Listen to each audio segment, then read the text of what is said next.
Annyeonghaseyo, Yorobun. This is Anthony Jersaniba, vlogger South Korea. So ngayon guys, isi-share ko naman sa inyo yung time vocabularies na pinaka-importanting makabisado natin or malaman natin sa exam. Okay? So sa mga gustong kumuha ng copy na to guys, mag-PM lang po kayo.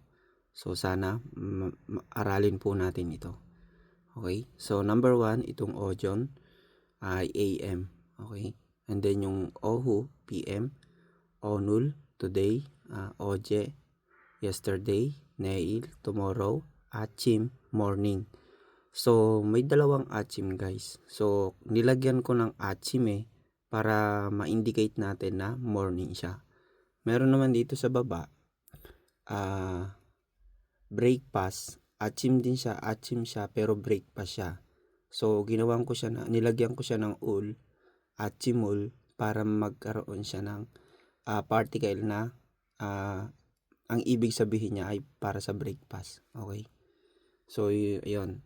I hope maliwanag yun guys. And then number 7 is yung Jonyok. Evening siya. Okay? Jonyok Number 8, not daytime. Ito yung araw. Okay? Buong maghapon yung araw. 9 is yung nighttime. Ito naman yung gabi. Oras ng gabi. Number 10, more, day after tomorrow. Onje, when. Jigum, now. Mire, future. Choum, first time. And then ilnal, day. Nyon, year. Shi, time. Bun, minutes. And then woltal, month.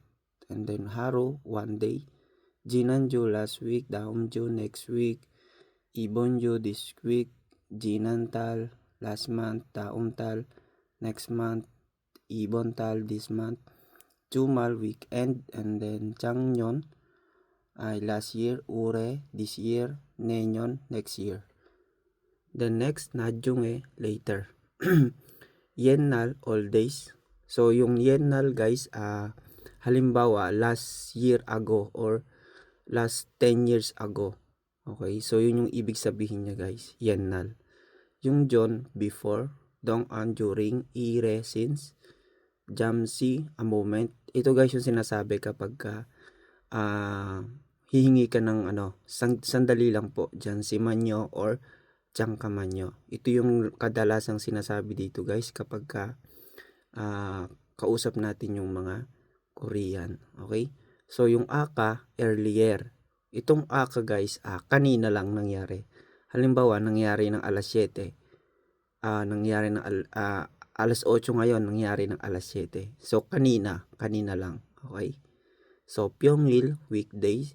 Ito yung Monday to Friday. Weekday, Pyongil. Yongwoni, forever. Jongwoo, noon. Jajong, midnight. Ayan. So, yung ating gabi. And then, Sebyok ay yung down, yung madaling araw. Pum, spring. Yorum, summer. Kaul, fall, autumn. Kyoul, winter. Apuro, in the future. Jimnom, Kinyomil, ito yung anniversary. Wedding anniversary or anumang anniversary. Jongil, all day long. Yonde, modern times. Dangjang, right now. Julkun, repeatedly. Jonggi, fixed period. Bonche, how many times. Onjena, every time or hangsang, always. Kut, soon, at once. Onjenka, sometime. Ajik, yet. So, ibig sabihin hindi pa ajik. Okay. Ajik, not. Yan. Pangkum, a moment ago. So, ito guys, ito yung pinaka maya-maya. Halimbawa, alas 8 ngayon ng umaga. Mga 8:10 a.m. So, 10 minutes before. So, ito ginagamit tong pangkum na to guys. Okay? So, ina-explain ko guys para maintindihan nyo yung gamit ng mga word na yan. Seki, century. Dongsiye, sometimes. Ibon, this time. Kakum, sometimes. Itong kakum, paminsan-minsan. Ju, weeks. Sahol, 3 days. Hemada, every year. Junyon, 1 whole year. Kikan, period. Kucheb, day before yesterday. Mail, every day. Te, that time. Kute, at that time.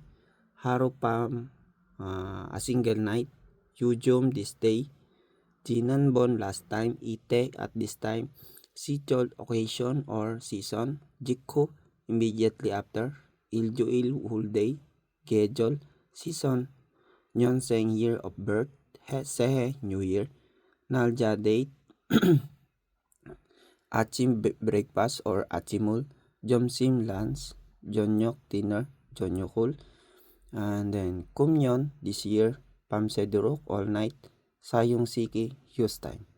So yun guys, I hope matutunan din natin ito, makabisado natin para magamit natin sa exam and then kapag nandito na kayo sa South Korea. So maraming salamat. Thank you and God bless.